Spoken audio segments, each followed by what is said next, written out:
If you think my title was clickbait, you're absolutely wrong. This is possibly the most broken build I've ever come up with, and I'm going to show you why.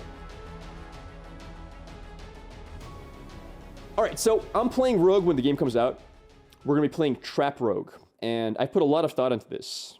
The more thought I put into this, the crazier it looks. This build looks absolutely insane, and the reason it all comes together is because it's preparation. Not many people know what this does, but what preparation does is the following. Every 100 energy you spend reduces your ultimate cooldown by 4 seconds. Now that's nice and all. Spending 100 energy, reduce ultimate cooldown, that's good. But the more important part is, using an ultimate resets the cooldowns of all your other skills. So let me go to the meat of the build. First things first. I am not 100% sure whether I'll be using Forceful Arrow, the basic skill. I'm not sure about this. This can easily be removed, and we can easily put one more ability, either Caltrips or Smoke Grenade. If we go for Smoke Grenade, we can use a specialization for it to turn it into a trap skill. It'll have all the synergies other traps have. And if we go for Caltrips, well, I'll explain down the line. So, what does this build do? First of all, you got to pick up one basic attack in order to go to your core skills. I go with Forceful Arrow because it can push minions back into the traps. It's just a good control tool. We pick up Rapid Fire. It is the highest single damage range attack Rogue has, by far. But more importantly, let me explain this. Rapid Fire costs exactly 25 energy. That means we have to cast it exactly 4 times to proc Preparation and reduce the ultimate skill cooldown by 4 seconds. Furthermore, when we pick up Improved Rapid Fire, it refunds 15 energy after it damages a vulnerable enemy. But it doesn't mean it costs 10. We're still getting 4 casts to hit the 100 energy point, the break point, but it's only costing us 40. That means we can cast up to 10 times because the overall cost may be 10 energy per cast. But after 10 casts, we've already procced Preparation 2.5 times. So this skill is by far the best preparation procer in the game. It costs 25, but we get refunded 15 every time. Now, how are we making enemies vulnerable? Very easy. Concealment. We pop Concealment. Whenever we break Concealment with an attack, it makes all enemies vulnerable for 6 seconds that were hit by that attack. And we're going to be using Death Trap to proc Concealment, which is going to make the entire screen get vulnerable for 6 seconds.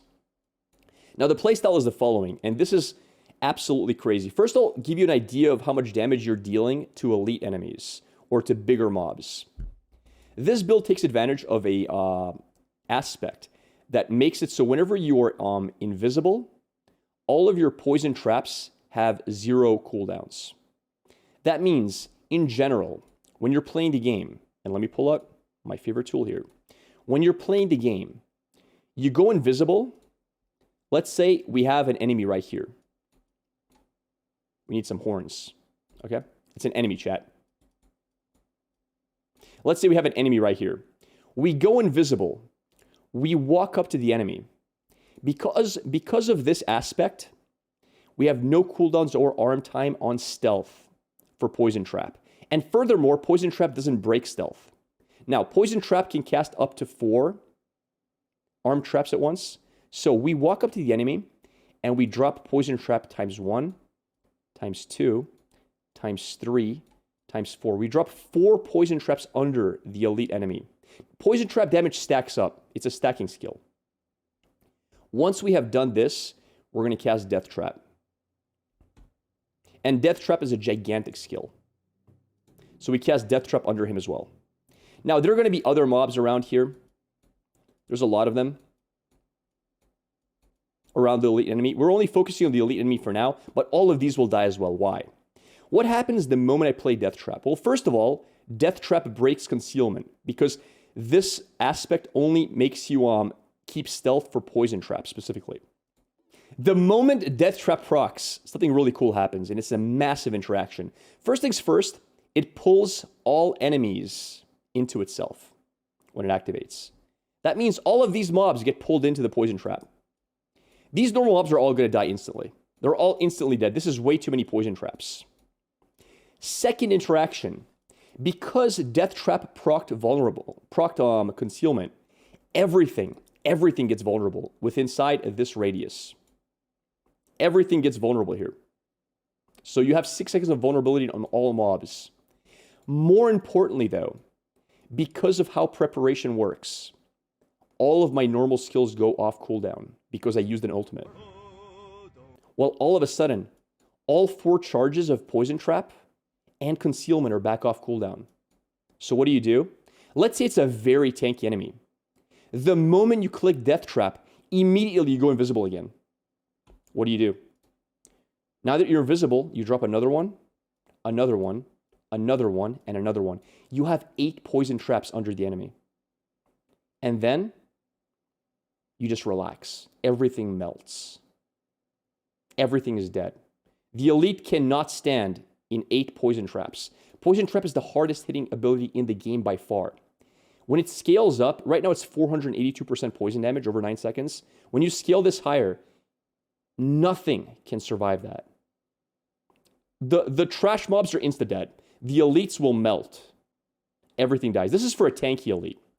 On the other hand, let's say you don't have that many tanky elites and you're just clearing trash. Pretty simple. You pop concealment, you run up, drop a few poison traps, pop death trap, everything dies, your concealment's off cooldown, your poison trap's off cooldown due to playing death trap. Now, let's talk about death trap. It has a 50-second cooldown. That is reduced by 10 seconds if it kills something, which it might. That is a very long cooldown. In order for this build to work, this is where rapid fire comes in. So let's say you're fighting a boss. Not an elite, not things you can one-tap. Let's say you need more time to kill everything. Very similarly, you walk up to the boss, you drop 4 poison traps under the boss. Immediately, you proc death trap. If there are ads or minions around him, they'll get pulled, they'll die. But more importantly, now your concealment and your poison trap is off cooldown. Immediately what you do now, because this death trap is at 50 seconds. That's a long time to wait. Immediately what you do, you can place more poison traps if you want. I would not use my conceal if I'm worried about survivability. But you can. Or you can walk back. I would probably place all 8 poison traps. I would pop conceal again, 8 poison traps, run backwards. Now everything's on cooldown. Your conceal is on cooldown. Your poison trap is on cooldown. The boss is standing on 8 instances of poison trap, taking massive damage. Right away, you go into your second combo, which is very, very important. You start casting rapid fire on the boss. You've got 6 seconds of vulnerability. You can increase that more with, for example, you can use this aspect here to keep vulnerability on enemies by a lucky hit. It's pretty decent. It's not necessary, but it's decent. But either way, you have 6 seconds of vulnerability on the boss. What is the next interaction we're going to see? We start casting rapid fire. For every 4 casts of rapid fire, our ultimate cooldown is going down by 4 seconds. That's decent. That's not bad. Preparations is here more to reset our poison trap, but that is not bad. So that means 4 rapid fires makes this take down 4 seconds. Let's say it takes 4 seconds to cast 4 rapid fires. That means instead of 50 seconds, we're talking about 25-second cooldown. But more importantly, we have exposure. And exposure interacts amazingly with rapid fire as well. If people are not aware, this 20% lucky hit chance is actually not 20%. I've looked into VODs, and people are more or less hitting 20% lucky hit per projectile. Because rapid fire hits 5 projectiles, we're talking about, on average, 1 cast of rapid fire. If all of the hits hit the boss, we'll be proccing lucky hit every single cast, on average once. That means at a 25% chance to proc this ability, to reduce the cooldowns of all of my trap skills by 20%, once every 4 rapid fire casts, we will see a 10-second cooldown on death trap. That means if I cast 4 rapid fires right after starting my combo, if it takes me 4 seconds, I'm not going from 50 to 46 cooldown. I'm going from 50 to 32 cooldown. And once we're at 32 seconds, we're not going from 32 to 28 in the next 4 seconds. We're going from 32 possibly to somewhere in the 19-20 second range. Essentially, what is a 50-second cooldown might turn out to be a 15-second cooldown. And after those 15 seconds are done, poison traps back online by itself. We can cast 4 more poison traps, and then we can cast ultimate, cast 4 more poison traps, and the cycle goes on and on. Basically what is happening, you are constantly going to have between 4 and 8 poison traps under the mob at all times, as long as it is a relatively stationary mob. Now, you might think, well, there's a lot of mobs that run away. Not when you're invisible. So if the mob is very much running away, what you do is you just cast poison trap, then conceal after, and just wait. Overall, I think this build is insane. I think the uptime on the ultimate is going to be very, very short, and I think it is going to be extremely good to run in a hardcore setting, but also softcore. Now, there's a few more things we can talk about. This is a very, very tanky build. We have Dark Shroud. This is the hardest scaling defensive rogue has in the game. At Dark Shroud 5 points, 5 out of 5, we're talking about a 55% damage reduction from single hits, which is our main concern. We don't want to get one-shot anything.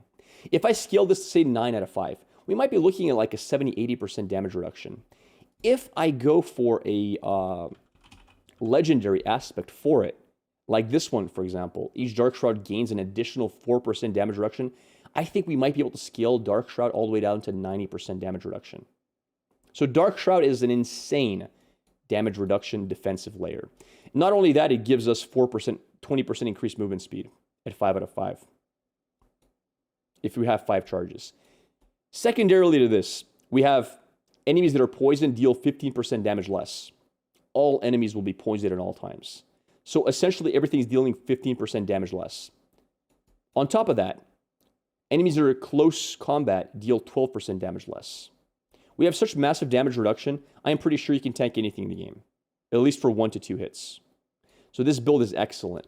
If we are in trouble, we have, while stealth, heal 9% maximum life per second. Our stealth uptime is insanely high. That means we don't even have to use potions. Whenever we're in stealth, we're healing back up 30% of our HP. Ridiculous. We also have, whenever we use a cooldown, our dodge chances increase by 12% for 3 seconds. So this build, it's extremely viable, I think. First of all, not because only it's so tanky, but you are mostly not standing close to your enemies. You're popping traps, hitting them, and then running away. It is a hit and run playstyle. Massive burst damage, hit and run. Reset cooldowns very fast, go invisible, hit and run. You can play corridors to your advantage. You can pop 4 death traps, pull a mob wave, run away. They walk through the death trap. Everything's going to die but the elites. Even if they stand in the death trap for 1 second, every trash mob should be dying instantly. So that is the idea of the build. A few caveats. If we don't need Forceful Arrow to generate energy, that might be possible.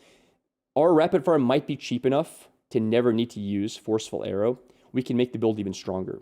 So in that case, we don't need this.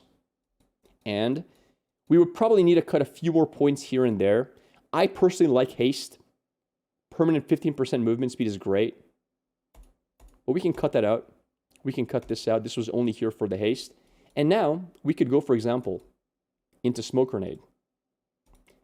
Everything affected by Smoke Grenade takes 50% more damage. Nice damage increase. Furthermore, we can put more points here. We can daze enemies for 5 seconds at all times. This is a 15-second cooldown, but when I'm considering that, I have exposure, reducing all cooldowns of traps, and I have a skill that turns my grenade skills into trap skills. This will also be a super low cooldown ability. And furthermore, we reset the cooldown as well using Death Trap. So we should have very high uptime on Smoke Grenade. Alternative, we don't go Smoke Grenade, we could go Caltrips. That could add a really cool combo due to this upgrade right here. Chilling enemies for 20% per second. Because Death Trap procs a 1.5 second stun when it hits an enemy, we are looking at starting our combo 4 poison traps. 4 poisons, Death Trap into Caltrips. Caltrips, after 5 seconds of standing in them, will freeze everything, which is awesome. because this gives us more uptime on damage. And furthermore, everything standing in caltrops takes 3% increased damage per second. So very good ability as well. We've got a lot of options. If we want to be able to proc preparation more often with rapid fire, one other opportunity would be to go to this right here. That every 100 energy you spend gives me a 15% increase in lucky hit chance for 5 seconds. That can increase the lucky hit rate of rapid fire by quite a bit. And that is the build. It is a very defensive build. It is a very hit and run playstyle, very stealth-oriented build. You will be invisible a lot of the time. You're dealing massive, massive poison damage to basically anything. From my understanding, there is no poison immune enemies in the game. And if you do end up getting hit, you should barely take any damage. I think this is very viable for hardcore. I think this is very viable for softcore as well. The build's only downside is in order to get it started, you need to first of all hit level 30. Without preparation, this build feels weak. You need preparation because otherwise your cooldown for Death Trap is a little bit high. And secondly, you really want exposure as well. Both of these are coming around the level 30 mark. The second downside is you do need this aspect to really get the playstyle going, but this should not be hard to farm. In the last beta slam, in the server slam, I was farming maybe 10 legendaries, no more, probably like 15 legendaries an hour at level 20. That means at level 30, we should be getting way more naturally. So I think this is not going to be a big deal. You're going to be able to get this eventually. I think by level 30, there's a decent chance you find it naturally. And if not, you can farm a little bit for and get it. But that's the playstyle. That's the build. Hope you guys like the idea. And I think it's going to do great. Nobody's talking about this build. I think this build is absolutely busted.